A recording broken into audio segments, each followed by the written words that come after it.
Good afternoon. आज हम काव्यखंड पाठ 3 सूर्यकांत त्रिपाठी निराला जी के विषय में पढ़ेंगे।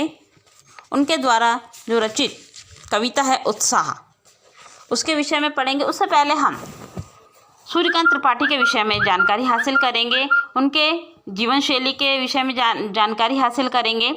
सूर्यकांत त्रिपाठी निराला का जन्म बंगाल के महिषादल में सन 1899 में हुआ। वे मूलतः गोंडाकोला जिला उन्नाव उत्तर प्रदेश के निवासी थे। निराला की औपचारिकता शिक्षा 9वीं तक महिषादल में हुई थी। उन्होंने स्वास्थ्य से संस्कृत, बांग्ला, अंग्रेजी का ज्ञान अर्जित किया। संगीत और दर्शन शास्त्र के भी वो गहरे अध्येता थे। रामकृष्ण परमहंस और विवेकानंद की विचारधाराओं ने उन पर विशेष प्रभाव डाला। निराला जी का पारिवारिक जीवन दुखों और संघर्षों से भरा था। आत्मीयता जनों के असामयिक निधन ने उन्हें भीतर तक के तोड़ दिया था।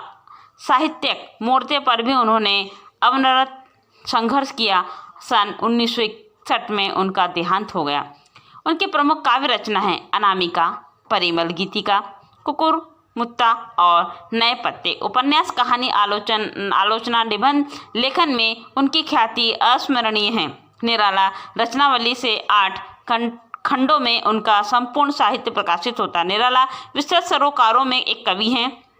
दार्शनिकता, विद्रोह, क्रांति, प्रेम की तरलता और प्रकृति का विराट तथा उदात्त चित्र उनकी रचनाओं में उपस्थित हैं। उनके विद्रोह स्वभाव ने कविता के भाव जगत और शिल्प जगत में एक नए प्रयोग को संभव किया है।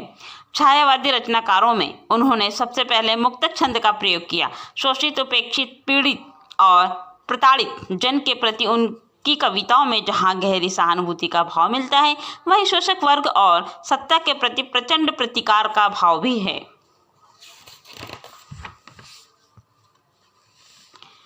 उत्साह। बादल गरजो घेर घेर, घोर गगन धराधर ओ, ललित ललित काले घंघराले, बाल कल्पना कैसे प्याले, विद्युत छवि उर में कवि नवजीवन वाले, व्रज छिपा नूतन कविता, फिर भर दो बादल गरजो। भावार्थ। कवि बादल में क्रांति का स्वर सुनाता है। वह उनके गड़गड़ाते स्वर पर मोहित होकर कहता है कि ओ बादल, तुम खूब गरजो, कड़को, गड़गड़ाओ। तुम अपनी भयंकर गर्जन तर्जन से इस आकाश को घेर लो। तुम्हारे केश इतने सुंदर काले और घुंघराले हैं, ये कल्पना के विस्तार में के समान घने हैं।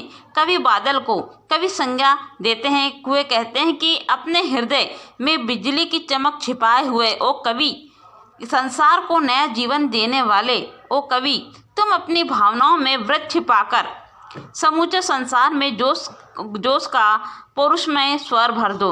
हे बादल, तुम गरजो और गड़गड़ाओ। विकल विकल उन्मुत्थे उन्मन, विश्व के नदात के सकल जन, आए अज्ञात दिशा में अनंत के घन, तप्त धरा जल से फिर शीतल कर दो बादल गरजो। भावार्थ। कवि जी कहते हैं कि चारों ओर बेचैनी थी, व्याकुलता थी, हर मनुष्य परेशान था, लोगों के मन उचटे हुए थे, अनमने थे। विश्व के सभी लोग भीषण गर्मी के कारण दुखी थे। तब न जाने आकाश की इस अनजान दिशा से ये बादल चले आए।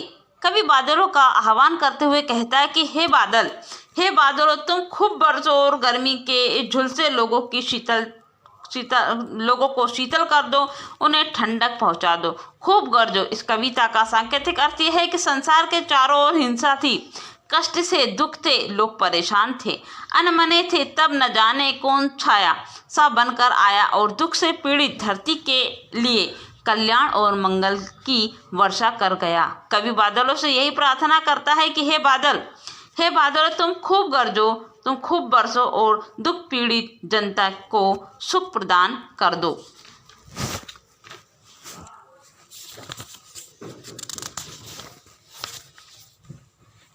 अट नहीं रही।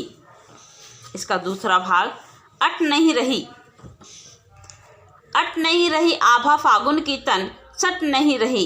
कहीं सांस लेते हो, घर घर भर देते हो, उड़ने को भी नभ में तुम पर कर देते हो। आंख हटाता हूँ तो हट नहीं रही, पत्तों से लजी डाल कहीं हरी कहीं लाल, कहीं पड़ी है उर में मंद गंध पुष्पमाल, पाट पाट शोभाश्री पट नहीं रही।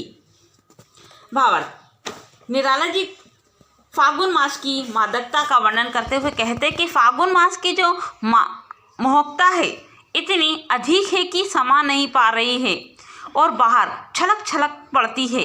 फागुन का कांतिमान मन में समाया हुआ और तन में समा नहीं पा रहा है, उसके कारण लोगों के चेहरों पर खुशी झलक छलक उठती है।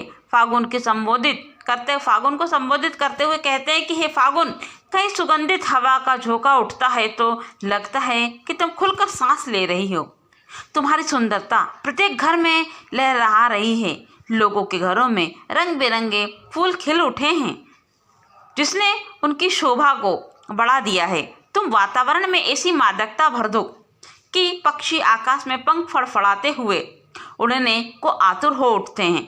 लोगों की उत्साह में तरंग गति उठते हैं और कवि फागुन को कहता है कि तुम इतने सुंदर हो कि तुम्हें निरंतर देखते रहने को जी चाहता है। मैं तुम्हारे सौंदर्य पर ये आँख नहीं हटा पाता हूँ।